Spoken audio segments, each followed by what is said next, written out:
Bonjour à tous et bienvenue dans ce nouveau numéro de l'invité du jour. Nous recevons d'ailleurs sur ce plateau comme invité Marie-Louise Aokondé, PDG de ML Global Service, qui est avec nous pour nous parler justement de cette structure et tout ce qui va avec, tout ce qui est du côté de cette structure d'ailleurs. Nous allons commencer avec elle. Bonjour Marie-Louise Aokondé. Bonjour Sabrina. Bienvenue sur ce plateau et merci d'avoir accepté cette invitation. C'est un plaisir, c'est moi qui vous remercie pour l'invitation. Très bien. Alors nous allons commencer par un petit exercice de mots-clés que je vous donne en échange d'une définition.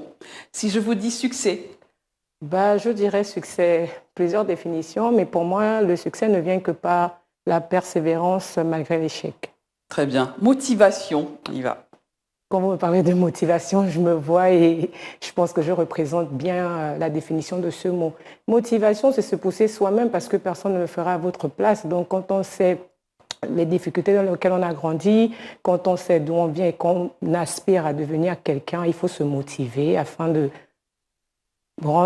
faire de vos rêves. C'est important la motivation dans tout ce qu'on fait quand même. Oui, très important parce que sans motivation, c'est pas possible. C'est pas possible. Alors, si je vous dis Gabon, ce mot, ce nom, ce pays, Gabon, je dirais qu'est-ce qu'il représente pour vous?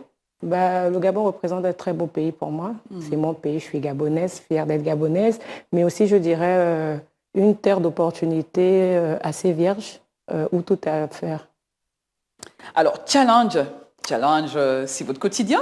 Oui, c'est mon quotidien. Je ne sais pas s'il faudrait dire malheureusement ou heureusement. Je challenge tous les jours, je combats tout le temps pour maintenir mon entreprise debout et pour essayer de garder la vision de tout ce qui a trait à ML Global Service sur une bonne lignée. Donc, tous les jours, je challenge. Alors, soutien, on en a tous, que ce soit un ami, un frère, quelque chose qui nous aide à nous maintenir, à nous booster, le soutien. Moi, personnellement, c'est bizarre, mais le mot soutien, pour ma part, dans le monde dans lequel on vit aujourd'hui, il faut redonner de la valeur à ce mot parce que soutien, je dirais par exemple, vous avez un stade. Dans un stade, vous avez 40 000 places. Dans les 40 000 places, vous avez soutien, c'est une place sur les 40 000 et félicitations, c'est 40 000 places sur les 40 000 places. Donc, ce qui veut dire qu'on a plus besoin aujourd'hui d'appui, de protection et d'encouragement. Donc, voilà. Rêve américain. Le rêve américain, tout de suite je dirais, le rêve américain, c'est l'idée selon laquelle toute personne vivant aux États-Unis, que ce soit par sa couleur, par sa race, son genre, peut, par son travail, son courage ou sa détermination, peut devenir prospère. Voilà, pour cet exercice, on va tout de suite passer à cette structure. Vous œuvrez beaucoup dans le secteur de l'éducation. D'ailleurs, vous avez mené une campagne dans plusieurs lycées et collèges de Libreville et Port-Gentil. Campagne visant à informer et à sensibiliser les jeunes, futurs étudiants, sur le choix qu'ils pourraient faire en termes de formation. Dites-nous-en un peu plus sur cette campagne. Déjà, il est très important ici de rappeler que le secteur académique est l'un des services primordiaux à ML Global Service. Pourquoi? Comme disait Nelson Mandela, l'éducation est l'une des armes les plus puissantes en fait, qu'on peut utiliser pour changer un monde. Donc moi, aujourd'hui, je mise beaucoup sur l'éducation parce que je pense que c'est ces jeunes qui doivent faire le Gabon de demain. Donc, j'aimerais qu'ils soient bien éduqués, qu'ils ont des bonnes formations. Je sais que les États-Unis, non seulement sont la première puissance mondiale, mais nous avons aussi un très bon cursus scolaire que nous offrons aux jeunes, accompagné aussi bien évidemment des bourses, etc. Donc, c'était vraiment primordial pour moi de faire cette campagne interscolaire parce qu'aujourd'hui, beaucoup passent le bac, mais ils ne savent même pas pourquoi ils passent le bac. Beaucoup sont en terminale A1, mais ils ne savent même pas ce qu'ils vont faire après. Donc moi, je voulais redorer un peu le rêve américain, emmener ces enfants à comprendre qu'il faut rêver parce que quand on rêve, on peut assoupir à faire quelque chose. Donc tu passes le bac, pourquoi ? Tu passes le bac parce que tu rêves d'aller aux États-Unis, parce que tu penses que c'est possible. Donc tu travailles, tu redoubles un peu l'effort, etc. Donc voilà un peu. C'est important pour vous d'être ce guide, d'orienter ces petits frères, ces jeunes qui sont derrière vous, C'est très important parce que c'est mon histoire, c'est mon expérience que je partage avec ces jeunes. Déjà, il est important de mentionner aussi ici que ML Global Service, on a pour thème la démystification du mythe américain. Oui. C'est important, pourquoi? Parce qu'aux États-Unis, c'est la première puissance mondiale, il n'y a pas de mythe. Mais en Afrique, les États-Unis... Le pays, au départ, on se sent un peu perdu quand même. Oui, bien évidemment. En Afrique, les États-Unis restent toujours un mythe. Pourquoi?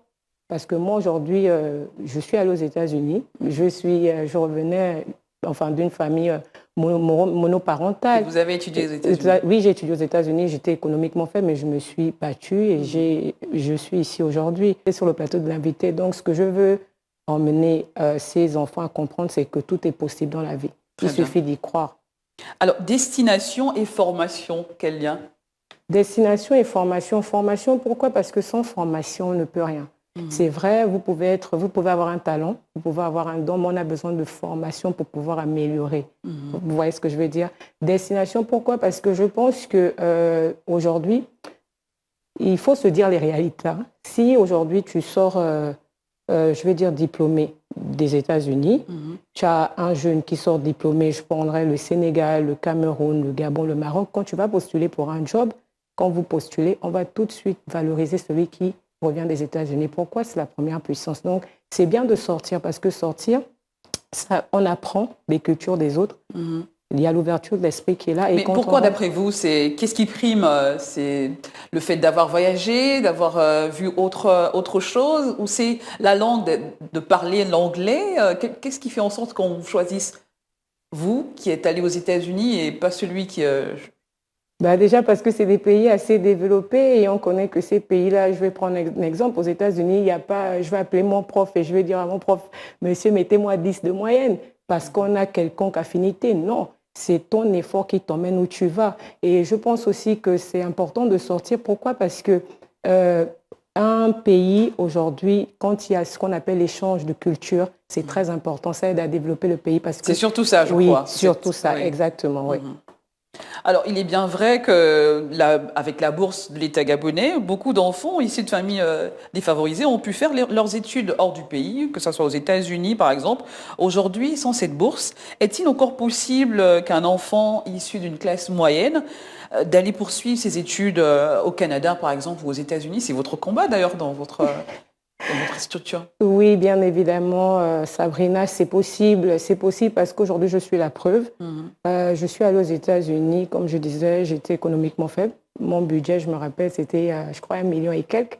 Donc, je suis partie aux États-Unis avec 1 million et quelques. Mais quand on arrive dans ce genre de pays, il faut savoir ce qu'on veut. Parce qu'on dit aux États-Unis, tu as 1000 chances de réussir comme tu as 1000 chances de rater.